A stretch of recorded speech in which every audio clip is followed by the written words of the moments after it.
conosco. Ele está no meio de nós. Proclamação do Evangelho de nosso Senhor Jesus Cristo, segundo Lucas. Glória a vós, Senhor. Os pais de Jesus iam todos os anos a Jerusalém para a festa da Páscoa. Quando ele completou 12 anos, subiram para a festa, como de costume. Passados os dias da Páscoa, começaram a viagem de volta, mas o menino Jesus ficou em Jerusalém, sem que seus pais o notassem. Pensando que ele estivesse na caravana, caminharam um dia inteiro. Depois, começaram a procurá-lo entre os parentes e conhecidos. Não o tendo encontrado, voltaram para Jerusalém à sua procura. 3 dias depois, o encontraram no templo. Estava sentado no meio dos mestres, escutando e fazendo perguntas. Todos os que ouviam o menino estavam maravilhados com sua inteligência e suas respostas. Ao vê-lo, seus pais ficaram muito admirados e sua mãe lhes disse: Meu filho, por que agiste assim conosco? Olha que teu pai e eu estávamos angustiados à tua procura. Jesus respondeu: Por que me procuráveis? Não sabeis que devo estar na casa de meu pai? Eles, porém, não compreenderam as palavras que lhes dissera. Jesus, então, desceu com seus pais para Nazaré e era-lhes obediente. Sua mãe, porém, conservava no coração todas essas coisas. Palavra da salvação. Glória a vós, Senhor. Sentar um pouco, você que está em casa, alegria grande, dia consagrado a Maria, nossa padaria, muito feliz. Também tem a notícia que agora pode ser 50% nas igrejas. Nós já estávamos com 50%, então continua do jeito que está, né? Bem, Evangelho de Lucas, hoje os pais de Jesus iam todos os anos a Jerusalém, todo ano. Maria, José e Jesus subiam até Jerusalém. Por que subiam? Porque ficavam no alto, na colina, para a festa da Páscoa, uma festa muito importante para os judeus. E para nós cristãos se tornou. Só que para nós a Páscoa é a morte e a ressurreição de Jesus Cristo. Para eles não era ainda. Era a saída do Egito, Deus que se revelou ao povo de Israel, entregou para eles uma lei, fez uma aliança, fez a Páscoa, criou a Páscoa com eles, tirou do Egito e também criou um povo sacerdotal e santo para ele. Para nós não é isso, não é saída do Egito. É a morte e ressurreição de nosso Senhor. Mas eles iam todos os anos, então, a Jerusalém para essa grande festa. Festa dos judeus. Maria e José eram judeus, Jesus também. Quando Jesus completou 12 anos, eles iam todo ano. Quando ele completou 12 anos, subiram para a festa de novo, como de costume. Recorde que uma criança judia, com 12 anos já era um adulto. Então, já era a maioridade de Nosso Senhor. Aqui conosco é 18, né? Tira a carteira de motorista, né? 18. Aí começa a atropelar os outros no meio da rua. Lá não era, né? Porque não tinha carro também, né? Era 12 anos. Uma criança de 12 anos já era adulto. Criança adulta, né? Então já podia cuidar da mãe, com 12 anos. Você vê como era diferente a sociedade, né? Então, quando ele completou 12 anos, maturidade para ele, subiram para a festa como de costume. Aí ficaram lá, na cidade de Jerusalém. Passou o dia da festa, era só um dia, 8 dias, né? Festa muito importante.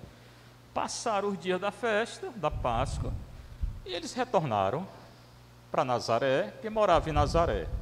Nazaré, no norte de Israel, vieram para Jerusalém, sul, subiram a colina, ficaram 8 dias e voltaram para Nazaré. Eles andavam em caravana, a pé ou de jumento, mas era caravana. Como o pessoal faz peregrinação para Canidé, né? Vai por causa de gente, não é não? Já fizeram peregrinação a Canidé? Foi fácil, que é bom, né? É muito bom. Então o pessoal vai para Canidé a pé, passa uns 8 dias andando, né? Mesma coisa, eles iam de Nazaré e foram até Jerusalém. Retornaram em caravana e não notaram que o menino não estava com eles. Ai, como é que fazia isso? Porque era assim, as mulheres conversavam com as mulheres, os homens conversavam com os homens e os meninos ficavam com os meninos. E geralmente tinha alguém que cuidava das crianças. Então eles pensavam que Jesus estava com as crianças e que tinha lá uma pessoa cuidando das crianças. Por isso que eles voltaram, né? Nem se incomodaram em saber se Jesus estava com eles. Passados os dias da festa, começaram a viagem de volta, mas o menino Jesus ficou em Jerusalém. Então eles voltaram e o menino ficou lá, tá?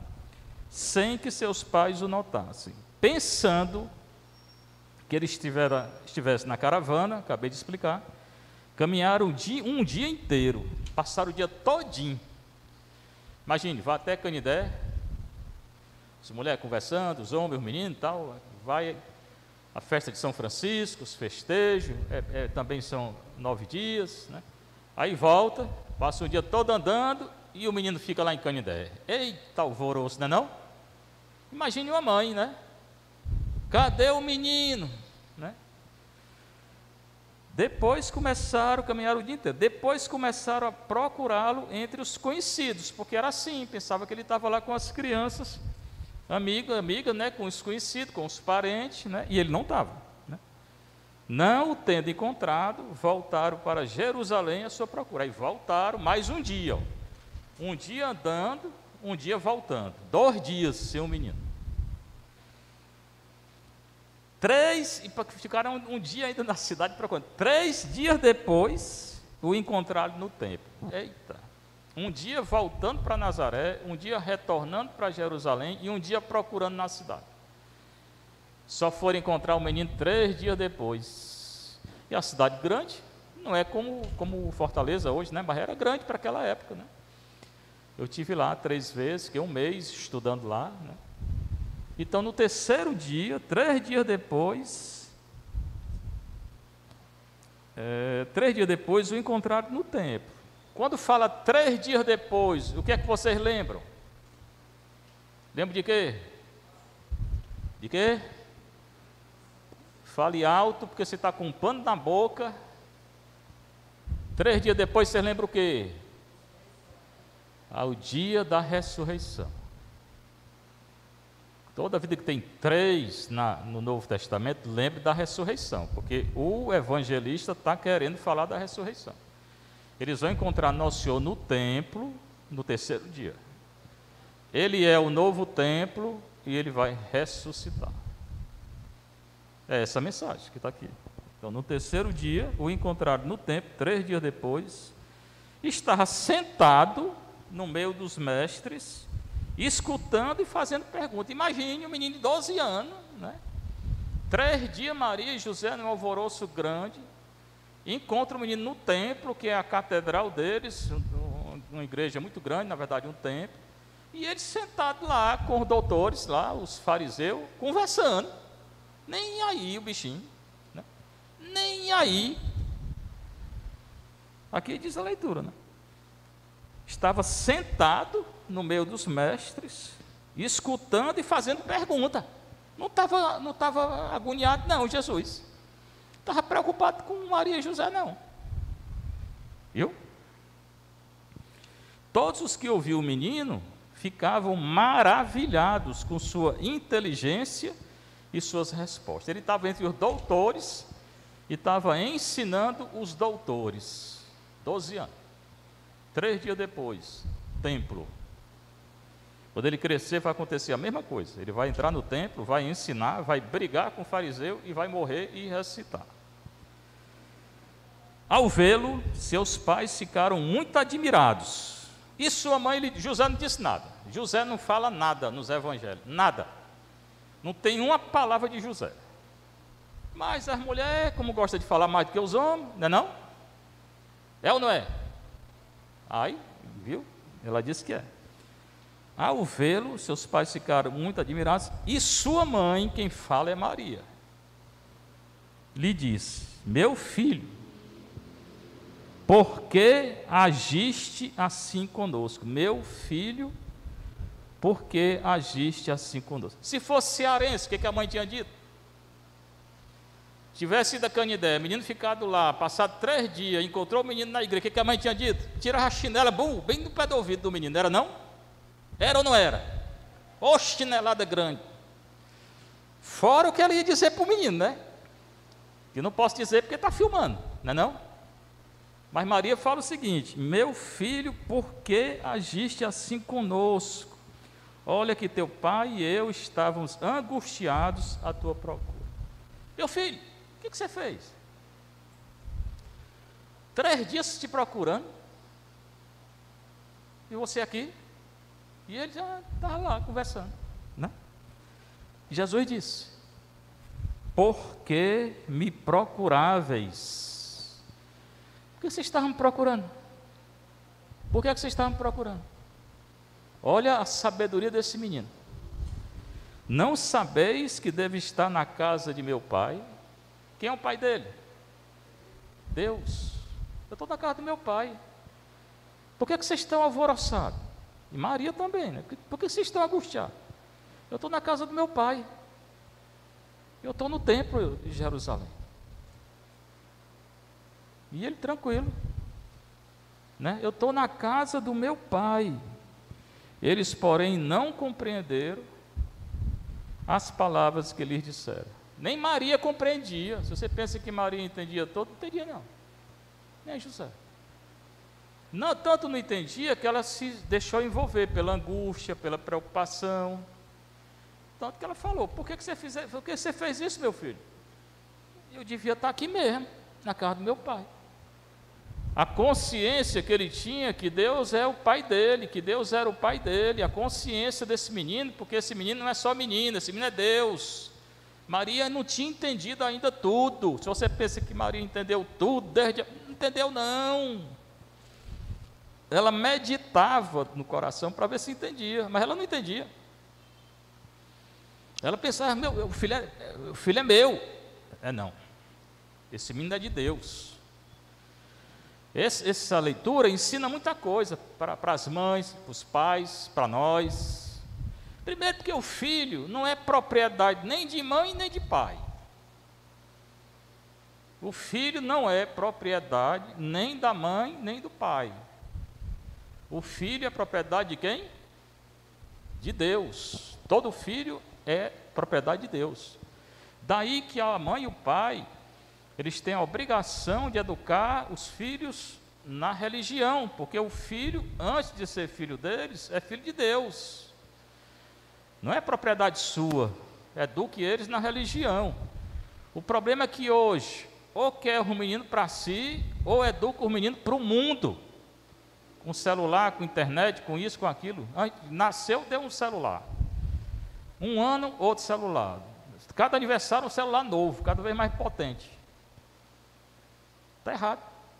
O menino não é nem seu, nem do mundo. O menino é de Deus. Então, sua obrigação que é educar o menino para Deus. Primeira coisa que se pega daqui é isso. Vocês são casados aí, eduque os filhos para Deus, porque ele não é seu. Não é propriedade sua. Tanto é que quando fica adulto, sai de casa, vai viver a vida dele. Ele é propriedade de Deus, então eduque ele para Deus. Se ele se afastar de Deus quando crescer, é problema dele. Mas você tem que educar ele para Deus. Nem para você, num apego exagerado, que tem muita família com uns apegos aí que eu nunca vi. Às vezes a pessoa, o jovem quer ser padre ou freira, e a família não quer, por causa do apego, né? Ou então, hoje pior, educa é para o mundo, deixa fazer o que quer, na hora que quer, do jeito que quer. As meninas tudo engravidando com 12 anos, sem nenhuma lei. Aqui tem 2 erros: não educar nem para o mundo, nem para si. Essa é uma lei, né? Segundo, era a consciência que Deus está acima de tudo. De tudo. Nós temos a liberdade de ir para a igreja. Você que é casado, casada, o marido não quer que eu vá. Bom, ele não quer que vá, mas você é livre. Né? Ou a esposa não quer que o marido venha para a igreja. Por que não? A nossa casa é a igreja. O mais importante é servir a Deus. Certamente é melhor não entrar em atrito, mas o mais importante, se tiver que, é servir a Deus. Ninguém pode obrigar você a não ir para a casa de Deus. E nosso Senhor ensina isso. Ensina que Deus é Pai dele, é Pai nosso, é Pai de cada um de nós aqui. Então, nenhuma criança é propriedade de pai e de mãe. Também não é propriedade do mundo, é propriedade de Deus. É bom a gente entender isso. Segundo, que a lei de Deus está acima de qualquer lei. A lei de Deus está acima de qualquer lei. Infelizmente, nós vivemos num mundo que não vive isso. Eles estão colocando a lei humana acima da lei de Deus. Infelizmente. Por exemplo, quando o Estado fecha as igrejas, está colocando uma lei humana acima da lei de Deus, porque ele não tem autoridade de fechar a igreja. Quem fecha a igreja é o Papa, não é o governador, nem o prefeito, nem o senador, nem o presidente, ninguém. Quem fecha a igreja é o Papa, se ele quiser. Pronto. Se o Papa mandar, aí tem que fechar. E se ele estiver errado, aí ele responde diante de Nosso Senhor. Se o bispo mandar, tem que fechar. Eu só fecho aqui quando o bispo diz, fecha. Pode ter 1000 decretos de governador, de imperador, de ser quem for, de marciano, eu não fecho. Mas basta Dom José dizer, feche, vai estar fechado. E se ele estiver errado? Aí, irmão, vamos rezar. Aí é ele Deus. Eu estou na obediência. Quem obedece não erra. Mas não fecho por causa de governador. Pronto. Pode ser preso. Já disse, leve Pepsi para a cadeia e aquela pizza. Como é o nome daquela pizza? Calabresa. Eu gosto de calabresa e Pepsi. Né? Quando for preso, você leve. Tá certo? Mas o governador não tem direito de fechar a igreja. Quem tem direito é o bispo. É a igreja. Quem manda na igreja é a igreja. Durante muito tempo se criticou a igreja, porque a igreja na Idade Média interferia no Estado. E antes da Idade Média, aquele César e papismo, né, o imperador e o Papa. Aí se criticava a igreja porque a igreja intervia no Estado. E hoje é o contrário, hoje é o Estado intervindo na igreja. Então, que fique bem claro, minha posição, que é a posição da igreja, o Estado não tem autoridade de fechar a igreja. Fique bem claro. Segundo, são essas leis, né, que fazem hoje em dia, né, contra a lei de Deus, né? Leis humanas, quando a lei de Deus é mais importante. O divórcio, o aborto, ideologia de gênero, essa Covid, né? Matrimônio civil de pessoas do mesmo sexo, legalização de droga, destruição de natureza, tudo isso é eutanásia. Falei aborto já? Estou falando, aborto, tudo isso é contra a lei de Deus. E hoje, o mundão só fala nisso, né? E às vezes estão até botando dentro da igreja certas leis, né? Contra Deus, né? Haja vista a igreja na Alemanha que está se revoltando contra o Papa, né? O Papa diz uma coisa, eles fazem outra. O Papa diz, não pode dar bênção para casais homossexuais. Eles abençoaram dentro da igreja. Não pode dar comunhão para crente. Deram comunhão para os crentes. Não pode, a pregação é do padre, do bispo ou do diácono, do Papa. Deixaram a mulher pregar. Estão fazendo tudo errado dentro da igreja. Desobedecendo. Né? Então, que esse evangelho ensine, a gente é primeiro a colocar Deus no centro, né? O templo, que é a igreja, Deus, no centro da nossa vida. A coisa mais importante para a gente é Deus. E quando eu faço isso, eu tenho uma liberdade interior muito grande. Eu me sinto livre. Pode tentar fazer que você vai se sentir livre. Você vai ser perseguido, você vai ser ridicularizado, vão falar de você, vão... Deixe, Nosso Senhor também foi. No terceiro dia, Ele ressuscitou. Pode até ser que você morra por causa disso. Deixe, no terceiro dia, Nosso Senhor ressuscitou. Até melhor, né? A gente vai descansar, né? Vamos descansar com Deus, que é a melhor coisa. Ruim é quando descansa, quer dizer, sai daqui e não tem Deus. Aí, meu filho, aí é o pior. Então, coloque Deus no centro, o templo no centro da sua vida. E você que é casado, entenda que o filho não é propriedade sua. Você tem obrigação de educar ele para a lei de Deus. Quando você se encontrar com o nosso Senhor, a primeira coisa que ele vai perguntar é isso. Primeiro, se você foi fiel na sua vocação. Segundo, se você educou seus filhos na lei dele, a lei de Deus. Então, nosso Senhor desceu, depois desse episódio, ele desceu, porque estava no alto, na cidade ele ficava no alto, ele desceu com seus pais para Nazaré, foi até o norte, né? E era desobediente. Ele não era desobediente, não. Se você pensa que ele foi desobediente, foi não, porque ele sentiu, na certa, dentro dele, a moção de estar com Deus no templo, né? E engraçado que Maria e José podiam ter ido diretamente para o templo, mas nem foram, né? Ficaram procurando na cidade. O menino não estava na cidade, estava no templo, porque a casa dele é o templo, que é a igreja, né? Então ele teve uma moção e ficou no templo, que é a casa do pai. Sua mãe, porém, versículo 51, por isso que esse evangelho fala dela, conservava no coração todas essas coisas. Maria não entendia, ela não entendia, mas ela meditava no coração. Aí ficava pensando, o que esse menino está querendo dizer? O que ele disse quando ele disse que devia estar na casa do pai? O que ele quer dizer com isso? Ela ficava meditando no coração dela. Então, terceira coisa que eu quero dizer a vocês, meditem no coração tudo aquilo que acontece com o nosso Senhor. A meditação no coração é oração de contemplação.